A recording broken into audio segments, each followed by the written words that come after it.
Saudara, pasca ditetapkan jadi tersangka atas kasus asusila, ex-Kapolres Ngada AKBP Fajar Widya Dharma akan menjalani pemeriksaan atas kasus pidana di Polda NTT.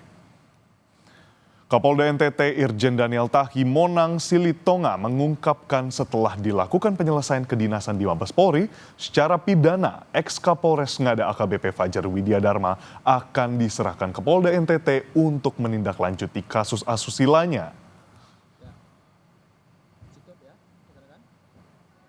Bisa mulai. Hasil dari koordinasi saya dengan Mabes Polri setelah dilakukan penyelesaian secara kedinasan di Mabes Polri, maka secara pidana diserahkan kepada kita Polda NTT untuk menindaklanjuti kasus pidana umumnya. Menyikapi penetapan tersangka mantan Kapolres Ngada AKBP Fajar, Lembaga Perlindungan Anak NTT meminta polisi untuk mendalami adanya dugaan korban lain. Ketua LPA NTT bilang ada kemungkinan jumlah korban bisa bertambah karena adanya dugaan banyak korban yang belum teridentifikasi dan tak berani melapor.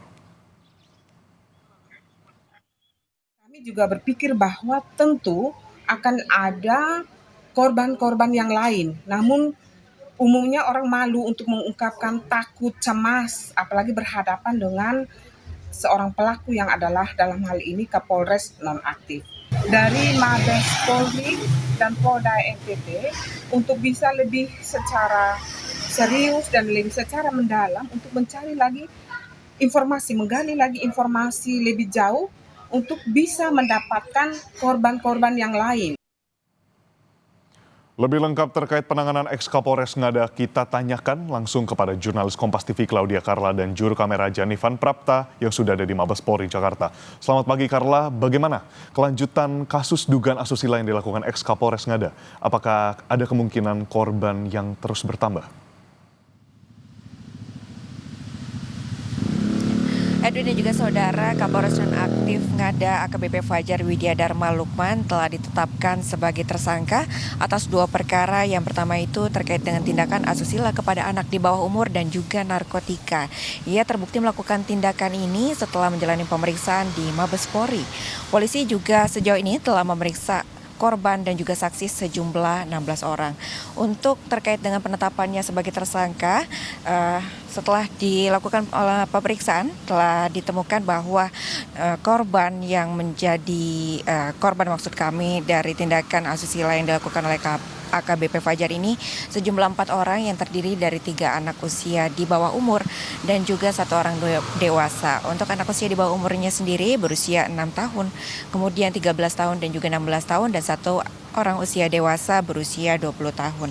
Tidak hanya itu, AKBP Fajar ini juga tidak hanya melakukan tindakan asusila, namun ia juga merekam kemudian menyebarluaskan video tersebut.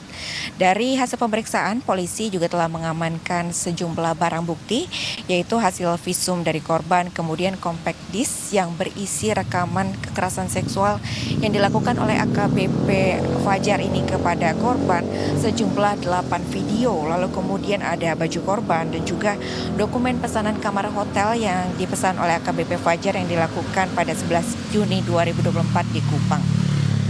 AKBP Fajar kini telah ditahan di rumah tahanan Mabes Polri hingga proses penyidikan selesai dan kemudian sebenarnya AKBP Fajar ini juga telah ditahan sejak tanggal 24 Februari 2025.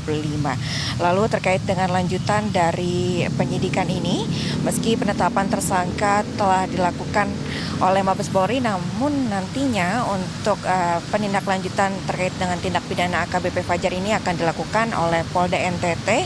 Dan saat ini Polda NTT telah mendalami terkait dengan dugaan seorang wanita berinisial F yang diduga ia menjadi penyedia anak usia di bawah umur yang dipesan oleh AKBP Fajar ini.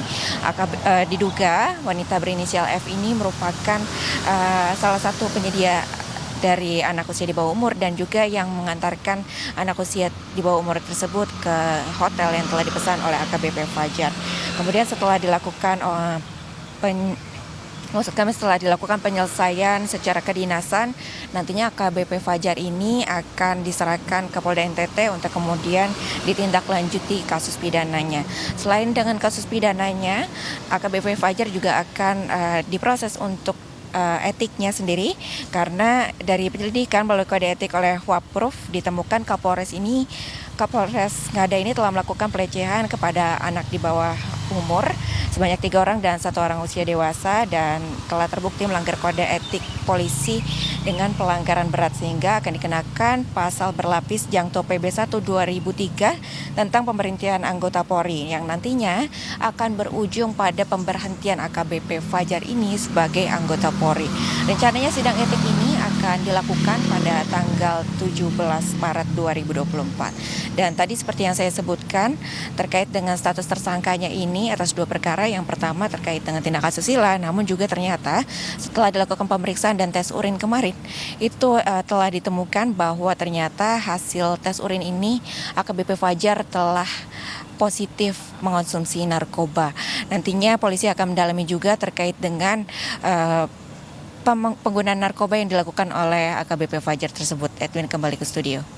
Baik, terima kasih Karla atas laporan lengkap Anda. Tadi ada 2 sorotan yang memang yang pertama kasus asusila dan yang kedua adalah kasus narkotika yang nantinya sidang etik akan dijalankan 2 hari pada hari Senin. Terima kasih Karla. Tentunya ini kita nantikan respons cepat dan juga tepat dari Kepolisian Republik Indonesia.